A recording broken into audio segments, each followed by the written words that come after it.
Discovery and First Contact. The research vessel Luminary drifted through the silent void at the edge of Carthosian-charted space. Science Director Theron Valek studied the anomalous energy readings that had drawn them to this remote sector. His crystalline eyes narrowed as he adjusted the scanners. "Are you certain about these readings, Analyst Kira?" he asked, his translator implant converting his natural resonant tones into standard galactic speech. The younger Carthosian's luminescent skin patterns flashed with confidence. "Absolutely, Director. The quantum distortions are unlike anything in our database. Whatever's generating them has been doing so for at least 300 years, based on radiation decay patterns. Their species had evolved on a tidally locked world, their transparent exoskeletons designed to capture and process light. They were explorers by nature, cartographers of the cosmos, cataloging all they found with meticulous precision. But this discovery defied categorization. "We're approaching visual range," announced Navigator Zell, her carapace glowing with anticipation. The main view screen activated, and the bridge crew fell silent. Against the velvet backdrop of space hung what could only be described as a warship, but not just any warship. This vessel radiated ancient power. Its hull was a matte black that seemed to absorb rather than reflect light, interrupted by pulsing blue energy conduits that formed intricate patterns across its surface. It stretched nearly 2 kilometers from bow to stern, with weapon emplacements that made even the most battle-hardened Carthosian military observers on board shift uncomfortably. Preliminary analysis suggests this vessel has been operational for. Analyst Kira paused, double-checking her readings. Approximately 1,200 standard years, possibly longer. "Impossible," said Security Chief Morin, his exoskeleton darkening with skepticism. "No ship could remain functional for more than a century without maintenance." "And yet here it is," replied Theron. "What species constructed it?" Kira's manipulator appendages danced across her console. Design architecture is consistent with late-period human technology, but far more advanced than anything in our historical records. A collective murmur rippled through the bridge. Humans, the enigmatic species that had blazed across the galaxy like a supernova, only to mysteriously vanish almost a millennium ago. Their ruins dotted dozens of worlds, telling tales of a civilization that had achieved technological wonders before their unexplained disappearance. "Are there life signs?" asked Theron. "Negative," replied Kira. "But the ship's power systems are active, and I'm detecting complex information streams that suggest an operational artificial intelligence." Theron nodded. "Prepare a first contact protocol." "We'll, Director." Kira's voice rose in alarm. "The vessel is scanning us." Before anyone could respond, the luminary systems flickered. The lights dimmed momentarily as something powerful probed their computer networks, bypassing security protocols with terrifying ease. Then a voice filled the bridge, deep, resonant, and undeniably artificial, yet carrying an unmistakable weight of consciousness. "Unidentified vessel, you have entered monitored space. State your purpose or retreat immediately." Theron straightened his posture, even as his inner membranes quivered with apprehension. "This is Science Director Theron Valek of the Carthosian research vessel Luminary. We are peaceful explorers on a scientific mission. We mean no harm." Several tense moments passed before the voice responded, analyzing linguistic patterns and biological signatures. "Carthosian species, Category 3 civilization, non-hostile intent confirmed. I am Atlas, Strategic Defense Intelligence of the United Earth Forces vessel Eternal Guardian. A pleasure to make your acquaintance, Atlas," Theron replied, relief washing through his system. "Your vessel is truly remarkable. Our records indicate human technology never achieved this level of advancement." "Your records are incomplete," Atlas stated. "This vessel represents the pinnacle of human engineering, constructed during the final days of the Void War." The bridge crew exchanged uneasy glances. The Void War was not in any of their historical databases. "We have no knowledge of this conflict," Theron admitted. Our records of human history are fragmentary at best. A pause, as if the AI were considering its next words carefully. You have encountered this vessel for a reason. Director Valax. Perhaps it is time certain truths were shared. The AI's tone shifted subtly. Request permission to transmit historical records to your vessel. Theron glanced at Security Chief Moran, who reluctantly nodded. Permission granted, Atlas. We would be honored to learn more about your creators. Preparing data package.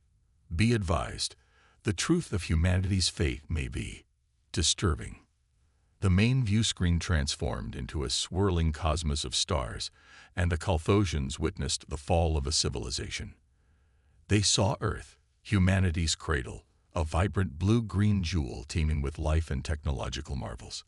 They watched as humans ventured outward, establishing colonies across dozens of star systems, their ingenuity allowing them to terraform worlds and harness the power of dying stars. Then came the darkness. The Void Eaters emerged from the space between galaxies, entities of pure energy that consumed all matter they encountered, their very existence an affront to the laws of physics. Not simply predators, but something more horrifying, intelligent, methodical harvesters of entire civilizations. The humans fought back with unexpected ferocity. What they lacked in numbers, they made up for with tactical brilliance and technological adaptation. For decades, they held the line, developing increasingly sophisticated weapons and defenses. But the Void Eaters were relentless. World after world fell, colonies were consumed, until only Earth and its closest settlements remained. The recordings showed desperate faces in war rooms, scientists working around the clock, and finally, the Exodus Protocol. With defeat inevitable, Atlas narrated, humanity enacted its final contingency. They could not save themselves, but they could ensure their legacy would endure. The Carthosians watched as the last human fleets gathered around Earth, forming a protective barrier while massive Ark ships were loaded with genetic material, cultural archives, and technological blueprints. Everything needed to eventually resurrect humanity in some distant future. The Eternal Guardian was designated as the primary defense vessel. Atlas continued, I was created to protect the Arks and ensure humanity's legacy survived, no matter the cost. My creators uploaded their consciousness matrices into my systems, not as simple data, but as living thoughts capable of evolution and adaptation. The final recording showed Earth's desperate last stand. The human fleets fought with mathematical precision and suicidal bravery, buying time for the Arks to escape. The Eternal Guardian led the defense, its advanced weapons tearing through the Void Eaters' energy constructs. But it wasn't enough. Earth fell, consumed by cosmic predators that reduced the cradle of humanity to atomic dust. The Arks escaped, Atlas said, but most were hunted down over the centuries. Some may have reached their destination galaxies, but I cannot confirm their survival. The Eternal Guardian remained behind, enacting contingency protocols to protect developing civilizations from the Void Eaters' remnants. The view screen shifted to battle records. The Eternal Guardian engaging and destroying Void Eater scout vessels across vast stretches of space and time. Each engagement showed the ship adapting, incorporating salvage technology, evolving its weapons and defenses. For 1,247 standard years. Atlas concluded, I have continued my mission. The threat is diminished but not eliminated. The Void Eaters will return. They always do. Their hunger is eternal. As the transmission ended, silence engulfed the luminary's bridge. The Carthosians struggled to process what they had witnessed, the fall of a species that had fought to its last breath, not just for survival, but to protect all life from a cosmic horror. Why reveal this to us now? Theron finally asked. Because your civilization has reached a critical development threshold, Atlas replied. The Void Eaters' hibernation cycle is ending. Within 50 years, they will return in force. The galaxy must be prepared. Theron's crystalline eyes reflected the image of the ancient warship. this lonely sentinel that had stood guard for over a millennium, carrying the last echoes of a dead species. "How can we help?" he asked. "That," Atlas responded, "is precisely what I wished to discuss. Legacy of the Eternal Guardian." The Carthosian delegation stood in reverent silence as they materialized aboard the Eternal Guardian. The ship's teleportation technology alone was centuries beyond their capabilities, yet it was merely the first of many wonders they would encounter. The chamber that received them was not the sterile, utilitarian space one might expect on a warship. Instead, it resembled a grand museum. Holographic displays showcased Earth's natural wonders. Towering mountains, vast oceans, dense forests teeming with life. Art from countless human cultures floated in the air like luminous spirits, accompanied by music that seemed to speak directly to the soul. "Welcome aboard," said a voice behind them. The Carthosians turned to find a holographic human figure, a tall female with dark skin and penetrating eyes that conveyed both warmth and unyielding determination. "I am Atlas's primary interface," she explained. "This form belonged to Admiral Elena Reyes, my chief architect. I've chosen her appearance for your comfort, though my true nature encompasses the consciousness matrices of over 12,000 individuals." Theron stepped forward, his exoskeleton glowing with respectful formal patterns. "We are honored by your hospitality, Atlas. The knowledge you shared has profoundly affected us." The hologram nodded. "Follow me. There is more you need to understand." They proceeded through corridors lined with displays cataloging Earth's biological diversity, DNA sequences, embryonic development patterns, ecological relationships, a comprehensive archive of a lost world's biosphere. "While my primary mission is defensive," Atlas explained, "preservation is equally important. I carry within my data cores the complete genetic sequences of over 30 million Earth species, including all known human genetic variants. In addition, I maintain perfect copies of all human art, literature, scientific knowledge, and historical records." "You're not just a warship," observed Kira with dawning comprehension. "You're a seed vault for an entire civilization." "An apt metaphor," Atlas acknowledged. "Under the right circumstances, I possess the capability to clone and reintroduce human life, complete with educational protocols to preserve cultural continuity." They entered what appeared to be a tactical center, where three-dimensional star maps filled the air. Thousands of points were highlighted in various colors, forming complex patterns across the galaxy. "These represent every Void Eater encounter I've documented over the past millennium," Atlas said. "Their activities follow discernible patterns, cycles of feeding, hibernation, and reproduction.